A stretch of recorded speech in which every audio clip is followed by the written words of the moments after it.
everybody, Brian here with onX. Today we are going to take a look at how to plan a backcountry ski tour using the onX Backcountry app. We covered the basics of how to use the app in snow mode last time. Today I'm here with my buddy Jason Anton, a professional mountain guide with Colorado Mountain School. And we're going to look at how to plan a tour based on the day's conditions. Yeah, but one thing to note is that the onX app is an incredible tool, but it's really meant to be a supplement to a formal avalanche education like an Area 1. On that note, when I think of what goes into being a strong backcountry traveler, there's 5 things. Number 1, you've got to know how to recognize avalanche terrain. Number 2, you got to be dialed in your Avy rescue. Number 3, you need to know what's beneath the surface. You need to understand the seasonal snowpack. Number 4 and 5 are really where the app can help us. Number 4 is going to be knowing how to move yourself through terrain. And the last one is how do you move your group and your backcountry touring partners through that same terrain. Excellent.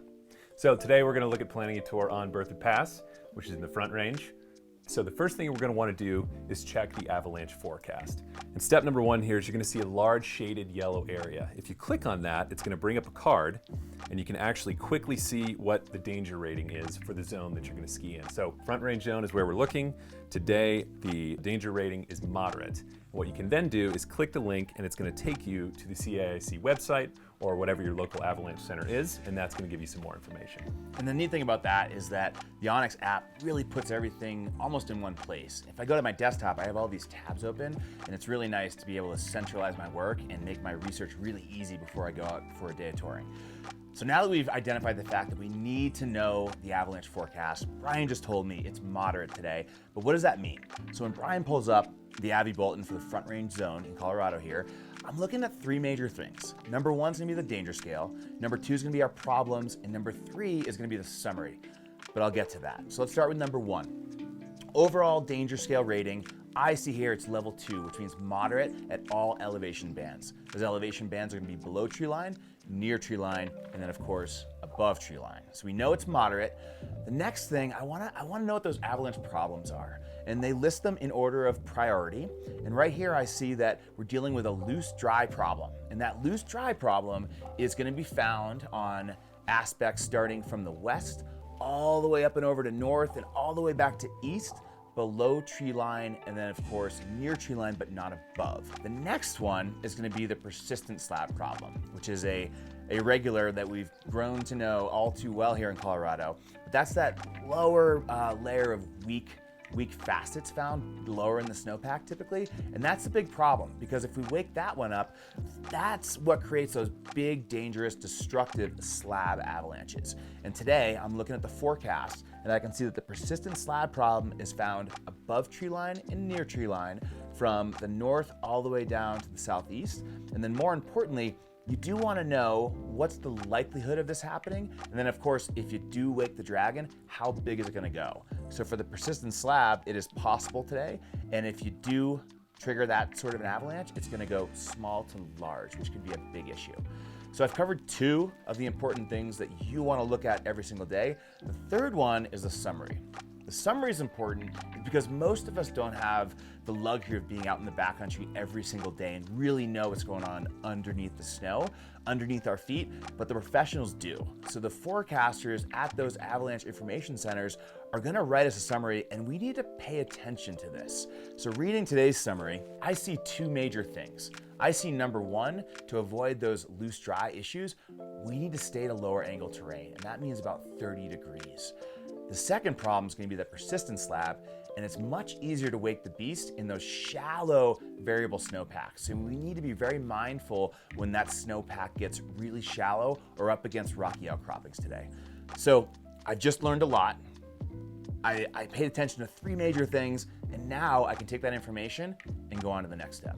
All right, so once we click back into the onX app from the CAIC website, we've got a lot of information here on weather, which is the next big thing we're talking about. So if we look at where we're going right now, we can see the temperature's 22, the low is going to be 15. We've got some trace amounts of precipitation this afternoon, and what are the other things we're going to look at? Yeah, Brian nailed it. I mean, weather is so important to any sort of backcountry travel, and diving into the info I see in front of me in the onX app, Brian mentioned the temps, always high and low, super important. He talked about precip. And even though there's only a trace amount right now, about 24%, that's really important, especially as it pertains to the wind. And so I see here, we're expecting 23-mile-per-hour winds from the west-northwest. Remember, whatever it tells you for wind direction, that's where it's coming from. And so the opposite side could have some loading, because anytime you see moderate to high winds, that's going to exacerbate the amount of loading that happens on the leeward side, which is super important. So wind, temps, precip, super important. The last thing that's always helpful is when it comes to tour planning, I like to know when we're going to lose daylight. And so I'm looking here, looks like today we had our sunrise at 7:02 a.m. and we're going to get a sunset at 5:32 p.m. So I know that, hey, come 6 o'clock, I better have a headlamp in my pack. And those are kind of the basics. If I want to go beyond that, I'm going to go visit a snowtel site to give me more of a seasonal history and dive in deeper as to what the snowpack looks like. Okay, so now that we know all that about the weather and the avalanche forecast, next up, we need to find terrain that fits what we just learned. Yeah, this is the fun part. So we know from reading the Avi bulletin that we have 2 Avi problems we're looking to avoid. We're looking to avoid that loose dry on steeper terrain. So our metrics there for success are staying underneath 30 degrees. And the second one's gonna be that persistent slab. So we need to start looking for features on the map that have more rocky, inconsistent areas that may be a breeding ground for a low snowpack. So there's a couple ways I do that. Number 1, the slope angle. I'm gonna turn on the slope shading function, and I've got this great tool that actually shows me what the angle of that terrain is. And we just agreed, Brian and I, that we're gonna stick to below 30-degree terrain. And so we wanna be looking for slopes that are green or yellow. Once you start hitting this orange and red shading, we know things are getting steep, and we may be putting ourselves at risk of those loose dry problems. So make sure you know that slope angle shading is a great tool, but it's absolutely no substitute for what you really see in the field with our own eyes. So now that we've had a chance to really wrap our heads around the slope angle for the area we might be traveling in, we want to take a deeper dive. And the way I like to do that is I turn on 3D mode and I use aerial imagery. Those 2 things allow me to really get a better feel for the zone as it pertains to terrain traps. Again, a terrain trap is anything that makes the consequence of an avalanche worse. Another thing I like to do is really do a digital flyby of the zone I want to ski in, because it gives me a better idea of what's to be expected on those various aspects. A, the aspects we want to ski on, and B, the ones we want to avoid. Okay, so while we're in there looking at this aerial imagery, the other thing that gives us the ability to do is look at where we're gonna start this tour, right?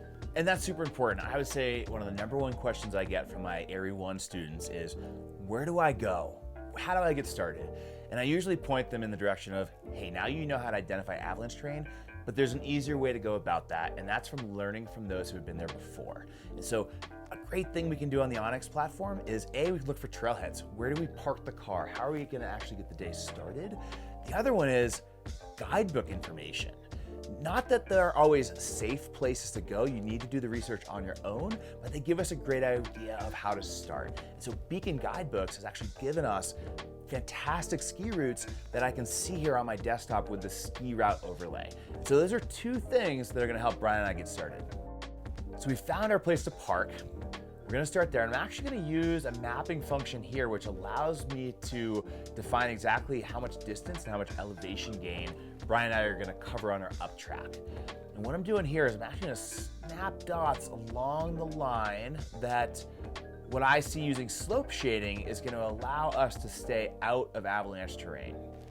Once we know we've gotten to a high point that we both agree on, again, from the comfort of our onX desktop, I can mark a transition zone.